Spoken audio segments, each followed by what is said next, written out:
Well,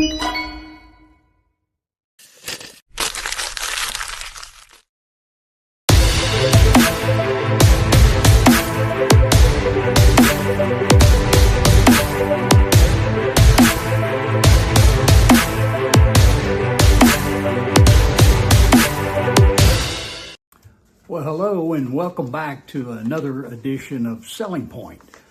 Today, I want to talk about the topic called Don't Paralyze Your Prospects.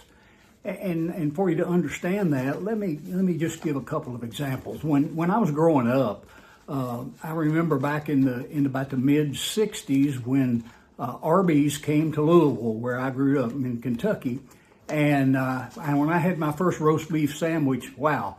That did it for me. That was my favorite. Now, back then, when I would go to Arby's, my choices were, did I want a small sandwich, a medium sandwich, or a large sandwich?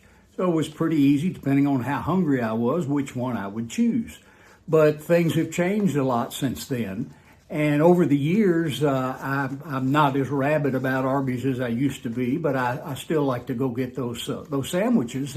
And so before my wife died, we used to occasionally go to Arby's, and in recent years. And so we get there, and it was easy for me. I knew what I was going to order, but she would stand in front of that big board, and she would look, and she would back and forth with her eyes, and she'd rub her chin, and she just had a very difficult time. And here's why. I'm going to read to you what the menu is currently versus 1960 something.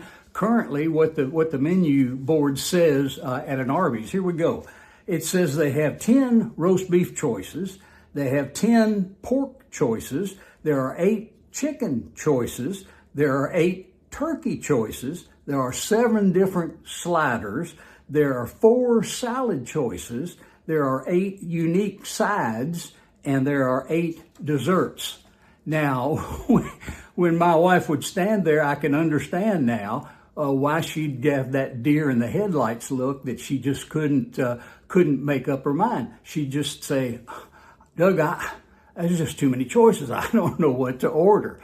And so you can see the dilemma that can happen to customers and consumers and your sales prospects were that to happen. Let me give you one more example. I read about a test one time that was done in a grocery store about choices. And they had choices of types of jam, flavors of jam, and they put them out on a table. And they started off putting out 24 different jam flavors. And they had the ability that people could come by and could taste test them on the little stick, and kind of like they do at Costco or Sam's. And so what would happen is that when they had 24 choices out there on the table, people would stop, they would taste a couple, they would look, but they would have that same look on their face that my wife had when she would look at Arby's order board. And so typically they would just kind of move on. And so there was very little jam sold. And so they made a change when they reran the test, and they only put 6 choices of jam out on the table. And so the same thing happened. People would stop and people would taste, but sales were very brisk because people would pick up 1 or 2 of the flavors and put a jar in their buggy and move on. So what we learn there from that kind of research is there's information overload that takes place if we're not careful. And plus the fact that there's something that researchers called anticipation regret.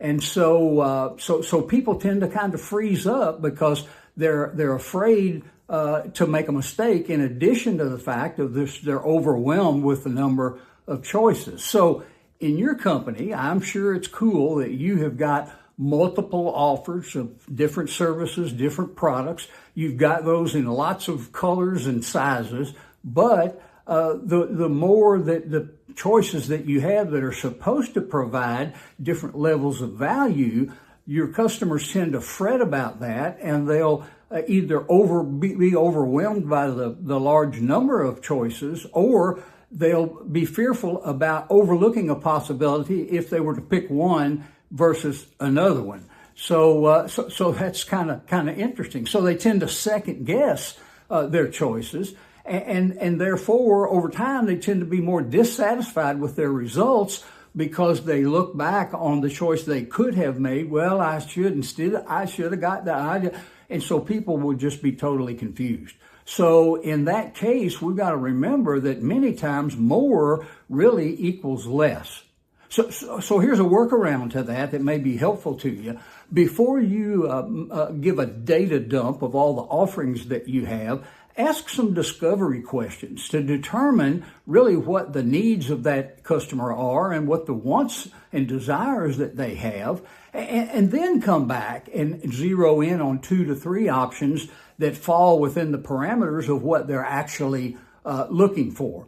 And so then when you do that, after you've provided those 2 or 3 options for them, then just simply ask a very simple closing question of, well, which one of these will work best for you? And so the thing I wanted to be your takeaway today that I've mentioned before is just remember that questions are always your best friend. Because when you ask questions, you show concern for that customer, and it helps you to achieve those 2 things that the reasons that people buy is because they like you and they trust you. So obviously, this helps you very quickly to achieve some likability. And even though trust takes time, this will put you on the road to trust. So I hope this selling point makes sense to you. And so if you want more information about topics like this, you ought to go to my website, RobinsonTrainingSolutions.com, and pick up a copy of my book, Sell is Not a 4-Letter Word. Recently, a note came in from a reader, a purchaser of the book, and here's what he said. This is Logan B. from North Carolina, and he says, "I finally get it. I've been a marginal producer at the services company that I sell for until this year. Doug, a friend of mine, recommended your book, and I'm so glad that she did. Now I really understand why and how to use questions in my job. This is going to be my best year yet. Thanks, Doug."